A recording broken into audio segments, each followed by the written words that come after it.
মুক্তিযুদ্ধের পক্ষে একটা দল হবে এবং এই দলটা যদি ইলেকশন করতো এই দলটা কিন্তু দাঁড়াবে, দল হিসাবে দিবেন না, ইমরান খানের মতো দল হিসাবে দাঁড়াবে। প্রত্যেক জায়গাতে একটা করে মুক্তিযুদ্ধের পক্ষে ক্যান্ডিডেট হবে, 300 ক্যান্ডিডেট হবে। আমি বললাম তিনি ছিলেন ছাত্রলীগের সেক্রেটারি ও সভাপতি, পরে হয়েছিলেন আওয়ামী লীগের কেন্দ্রীয় নেতা, এরপর যোগ দেন বিএনপিতে। ছিলেন দলটির চেয়ারপারসন বেগম খালেদা জিয়ার সাবেক রাজনৈতিক উপদেষ্টা। বলছিলাম বীর মুক্তিযোদ্ধা অ্যাডভোকেট মোহাম্মদ ফজলুর রহমানের কথা।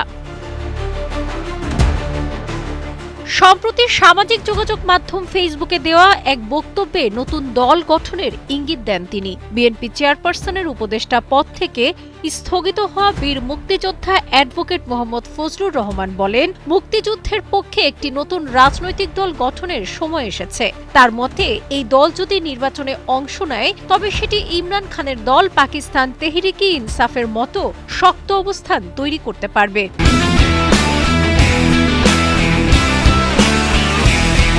প্রতিটি জায়গা থেকে একজন করে প্রার্থী দাঁড়াবে, ফলে ৩০০ আসনে প্রার্থী দেওয়া সম্ভব হবে। কিশোরগঞ্জ জেলা বিএনপির সম্মেলনের আগে নিজের ওপর দেওয়া স্থগিতাদেশ তুলে নিতে দলটির নেতৃত্বের প্রতি আহ্বান জানিয়েছেন ফজলুর রহমান। তিনি দাবি করেন, বিএনপির জন্য জেল খেটেছেন, নির্বাসনে থেকেছেন এবং খালেদা জিয়া ও তারেক রহমানের নামে অসংখ্য বক্তৃতা দিয়েছেন, অথচ একটি বক্তব্যের জন্য তাকে ৩ মাসের জন্য দলের সব ধরনের কর্মকাণ্ড থেকে বিরত রাখা হয়েছে।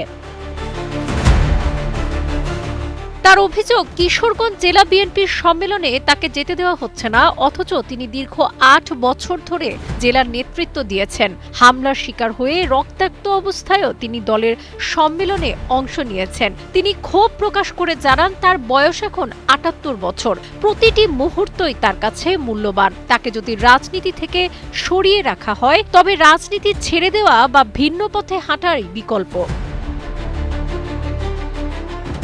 এ সময় তিনি আরও দাবি করেন, দেশের বাইরে থাকা প্রায় ২ কোটি বাংলাদেশের ৯৯% তার পাশে দাঁড়াবে। তাই বিএনপিতে না থেকেও তিনি রাজনীতিতে নতুন সমীকরণ গড়ে তুলতে পারেন বলে ইঙ্গিত দেন। সাবরিনা কাজী, কালের কণ্ঠ।